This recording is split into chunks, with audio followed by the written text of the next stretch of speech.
Hello friends, welcome to my YouTube channel learn with Ragini. मैंने अपने previous videos में आपको प्रेजेंट टेंस क्लियर किए हैं, जिसमें present indefinite, present continuous, present perfect and present perfect continuous I have cleared. और सारे प्रेजेंट के टेंस खत्म हो चुके हैं। मैंने बहुत अच्छी तरीके से आप लोगों को समझाने की कोशिश की है। और प्लीज़ आप लोग नोट्स बनाइए और सारे प्रेजेंट के टेंसेस आप नोट डाउन करिए, रूल्स को नोट डाउन करिए, एग्जाम्पल्स आप खुद से भी उसको ट्रांसलेट करने की कोशिश करिए। और उन एग्जाम्पल्स को लेकर के घर में भी बच्चों से, या कोई बड़ा हो आपके घर में या कोई भी फ्रेंड हो, तो उन लोग के साथ आप जरूर से एक दूसरे के साथ कॉन्वर्सेशन करिए। हाँ, आप उन्हीं टेंसेस को लेकर के, उन्हीं शब्दों को लेकर के एक नए नए शब्द बनाइए, या अपने बारे में, फ्रेंड्स के बारे में आप बनाते रहिए और फिर उसे डिस्कस करते रहिए। In this way you can learn how to speak fluent English. वो धीरे धीरे ही आता है, एक साथ नहीं आएगा। तो सारे प्रेजेंट टेंस जो है वो क्लियर हो चुके हैं। अब बचे हैं सारे past. Now I am going to teach you how to translate the past indefinite. तो चलिए हम अपने पास्ट इंडेफिनिट टेंस की तरफ चलते हैं। ये है हमारा पास्ट इंडेफिनिट टेंस, जिसका मतलब है कि जो काम हमारा पास्ट में, हम पास्ट मीन्स पास्ट में हम पास्ट की बातें करेंगे कि जो हम लोग हैबिट में था, जो हम करते थे या हमने किया, करके छोड़ दिया, कंप्लीट हो गया है काम पास्ट में ही। ओके, तो जैसे उसकी पहचान क्या होती है, ता ती ते के बाद था थी थे आदि शब्द आपको मिलते हैं। अगर ये ना हो कि ता ती ते था थी थे नहीं है, तो आ ए की मात्रा से भी वो सेंटेंस खत्म होते हैं।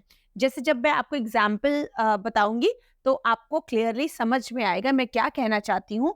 तुमने उसे पत्र लिखा। आ, ये देखिए इसमें क्या आया, आ की मात्रा। ठीक है, तो तुमने उसे पत्र लिखा, इस सेंटेंस से आपको क्या लगता है कि ये काम पास्ट में खत्म हो चुका है। हमने पत्र लिख लिया या उसने पत्र लिख लिया, ठीक है, वो काम खत्म हो गया पास्ट में ही। मतलब कि ये काम बहुत पहले हो चुका है। तुमने उसे पत्र लिखा। अच्छा, दूसरा सेंटेंस है, मैं फुटबॉल खेलता था। अब ये देखिए ता ती ते के बाद था आया, तो ये मैंने बताया ता ती ते के बाद था थी थे, या अगर ये नहीं होता, श्लास लगाया है, आ ए आई की मात्रा भी हो सकती है। मैं फुटबॉल खेलता था। वे खाना बनाते थे, ताती ते के बाद थाती थे। हमने कपड़े धो लिए, ए की मात्रा।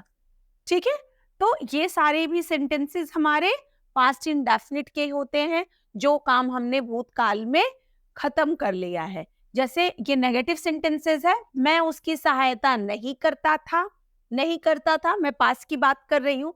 राम ने उससे लड़ाई नहीं किया, या आ की मात्रा आ गई।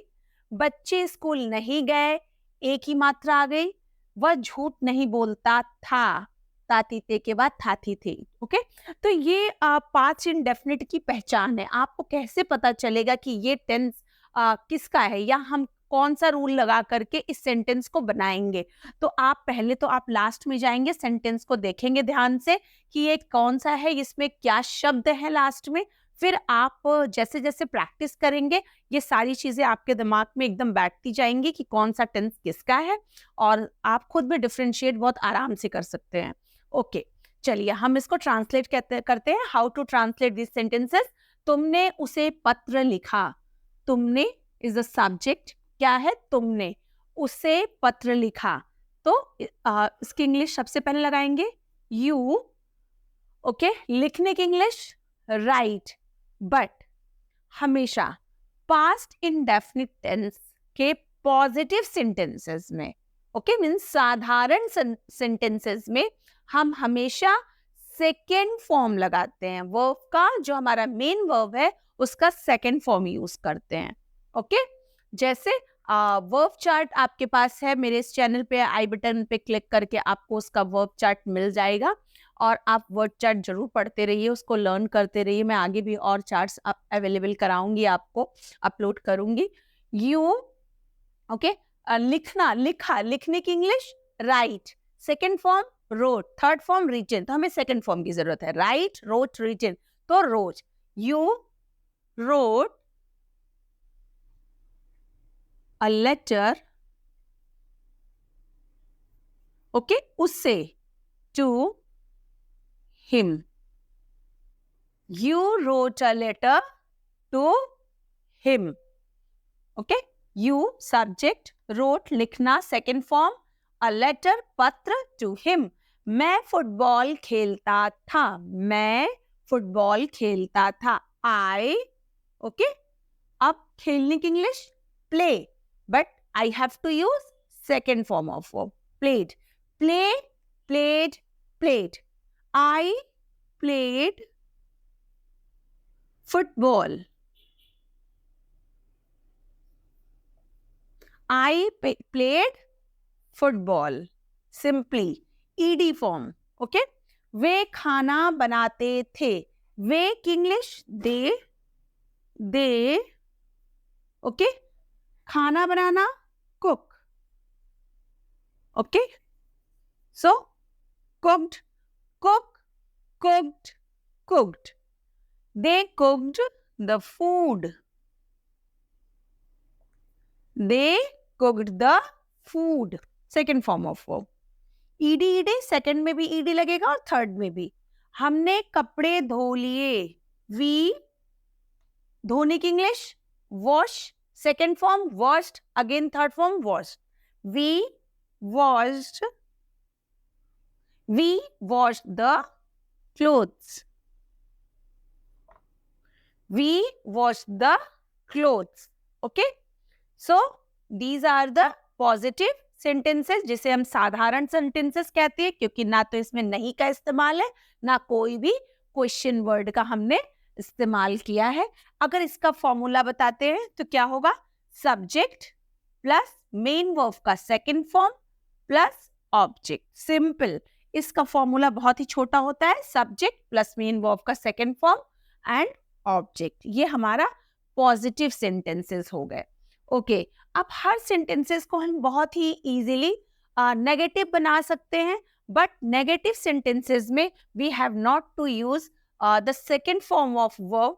नेगेटिव सेंटेंसेस में हमें फर्स्ट फॉर्म यूज करना होता है. ये हमें ध्यान रखना होगा. जब भी हम positive sentences present past indefinite के बनाएंगे तो हमेशा पॉजिटिव में सेकंड फॉर्म, और जैसे ही सेंटेंस नेगेटिव में कन्वर्ट होगा तो सेकंड फॉर्म को हटाकर उसे फर्स्ट फॉर्म करेंगे और डिड का इस्तेमाल करेंगे. ओके, मैं आपको बताती हूँ कैसे. मैं उसकी सहायता नहीं करता था, या सेम सेंटेंस को भी आप ले सकते हैं. तुमने उसे पत्र लिखा, अगर इसको नेगेटिव बनाएंगे, तुमने उसे पत्र नहीं लिखा. ओके, तुमने उसे पत्र नहीं लिखा, तो इसको नेगेटिव बहुत इजीली कर सकते हैं. You did not write a letter to him. इसी को आप नेगेटिव कितने इजीली कर ले रहे हैं. देखिए, तुमने उसे पत्र नहीं लिखा. अगर सेम सेंटेंसेस को हम बनाए नेगेटिव में, तुमने उसे पत्र नहीं लिखा. You did not write a letter to him. Again जब हम डिड का यूज कर रहे हैं तो ये राइट हो जा रहा है. ओके, राइट, रोट, रिटन, तो हमने डिड के साथ राइट लगा लिया. अच्छा, अगर इस सेंटेंस को भी हम नेगेटिव में बनाए, मैं फुटबॉल नहीं खेलता था, तो again I did not play football. अब हम प्लेड नहीं लगाएंगे क्योंकि हमने डिड का इस्तेमाल कर लिया, क्योंकि हमारा सेंटेंस नेगेटिव सेंटेंस है, इसलिए डिड के साथ हम हमेशा play, okay, first form of verb जाएगा. ओके, वे खाना बनाते थे. दे के साथ again did. They did not cook the food. Not cooked, cook, first form. Okay. अच्छा, कोई भी सब्जेक्ट हो, जैसे कि यू हो, आई हो, दे हो, वी हो, या कोई भी नेमिंग वर्ड हो, हम सबके साथ सिर्फ डिड का इस्तेमाल ही करेंगे. जैसे प्रेजेंट इंडेफिनिट में हम डू डज का लगाते थे, तो उसमें हमें देखना पड़ता था, सब्जेक्ट को थोड़ा ध्यान में रख करके डू या डज का इस्तेमाल करना होता था. बट पास्ट इंडेफिनिट में थोड़ा ज्यादा हमारे लिए इजी हो जाता है कि हमें ये डिफरेंशिएट नहीं करना पड़ता है कि कौन सा सब्जेक्ट है. केवल ये आपको देखना होगा कि सेंटेंस कौन सा है, नेगेटिव है या इंट्रोगेटिव है या पॉजिटिव है. अगर नेगेटिव, इंट्रोगेटिव पॉजिटिव सेंटेंसेस हैं, then we will be using did. Okay, the first form of verb always. So हमने कपड़े धो लिए, हमने कपड़े धो लिए। वी, या अब इसी को नेगेटिव करिए, हमने कपड़े नहीं धो लिए, we did not wash the clothes. Okay, तो वॉश हो जाएगा, ईडी हट जाएगा, we did not wash the clothes. Okay, अच्छा, मैंने कुछ सेंटेंसेस आपको नेगेटिव के लिए लिखा है, आप इन सेंटेंसेस को देखिए कि कैसे से ट्रांसलेट करेंगे। ये तो हमने पॉजिटिव सेंटेंसेस को आपको पॉजिटिव भी बना के दिखाया और नेगेटिव आपको ओरली बोल करके दिखाया। ओके, सो मैंने उसकी सहायता नहीं, या मैं उसकी सहायता नहीं करता था, मैं उसकी सहायता नहीं करता था। इसको कैसे बनाएंगे? I, okay, so did not help him. अब डिड इसलिए लगाया क्योंकि इसमें नहीं का इस्तेमाल हुआ है। आई डिड नॉट, और डिड के जस्ट बाद हमें नॉट लगाना है, और हेल्पिंग वर्ब का, मेन वर्ब का हमें फर्स्ट फॉर्म यूज करना है, देन ऑब्जेक्ट। राम ने उससे लड़ाई नहीं किया, राम, ओके, डिड नॉट, लड़ाई की English fight, second form fought, third again fought, but हमें फर्स्ट फॉर्म चाहिए क्योंकि हमने डिड का इस्तेमाल किया। Ram did not fight with him. Okay, with him. Ram did not fight with him. बच्चे स्कूल नहीं गए, बच्चे स्कूल नहीं गए। एक बच्चा होगा, सिंगुलर नाउन मीन्स चाइल्ड, एक से ज्यादा बच्चे हैं तो चिल्ड्रन। ओके, प्लूरल के लिए हमें चिल्ड्रन लगाना होता, तो बच्चे एक से ज्यादा बच्चा है, सो चिल्ड्रन। अगेन डिड, हमने पहले भी बताया सिंगुलर नाउन हो या प्लूरल नाउन हो, सबके साथ हमें डिड ही लगाना है। Children did not go to school. वह झूठ नहीं बोलता था, वह झूठ नहीं बोलता था। ही, अगेन वह के लिए ही, डिड नॉट टेल, बोलना टेल, अगर ये पॉजिटिव होता तो टोल्ड हो जाता, लेकिन ये नेगेटिव सेंटेंसेस है इसलिए हमें first form of verb use करना है। He did not tell a lie. Okay, so ये क्लियर हुआ कि हमेशा पॉजिटिव में आपको second form of verb use करना है, नेगेटिव में डिड लगा करके आपको नॉट लगाना है, और इसको शॉर्ट में आप डिडंट भी बोल सकते। I didn't help him, Ram didn't fight with him, children didn't go to school, okay, he didn't tell a lie। तो आप ये जैसे प्रैक्टिस करेंगे बोलने के लिए तो वो क्लियर होता जाएगा। जैसे डज नॉट को हम हमेशा डजंट कर देते हैं, डिड नॉट को डिडंट कर देते हैं, वुड नॉट को वुडंट कर देते हैं, ओके, शुड नॉट को शुडंट कर देते हैं।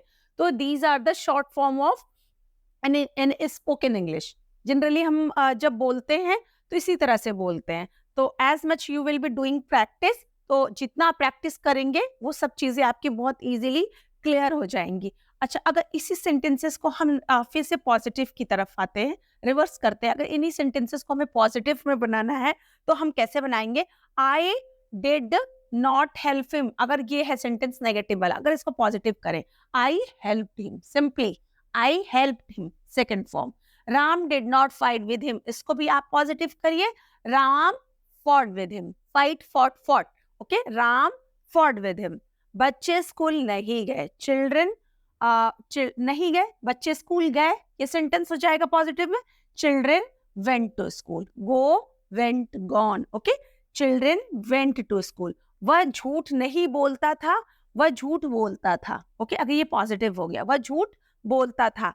ही, okay, told a lie, tell told told, okay, he told a lie. So इसी तरह से हम अपने पॉजिटिव और नेगेटिव सेंटेंसेस को बनाएंगे। अब हमारा बच गया interrogative and interrogative negative sentences हमारे बाकी है बनाने को, ये मैं आपको अपने नेक्स्ट वीडियो में बताऊंगी। प्लीज आप नए नए सेंटेंसेस के साथ नए नए वर्ब्स को लेकर के, एक्शन वर्ड को लेकर के आप सेंटेंसेस को बनाते रहिए, ज्यादा से ज्यादा प्रैक्टिस करते रहिए और ज्यादा से ज्यादा कमेंट बॉक्स में मुझसे क्वेश्चंस पूछते रहिए। Thank you.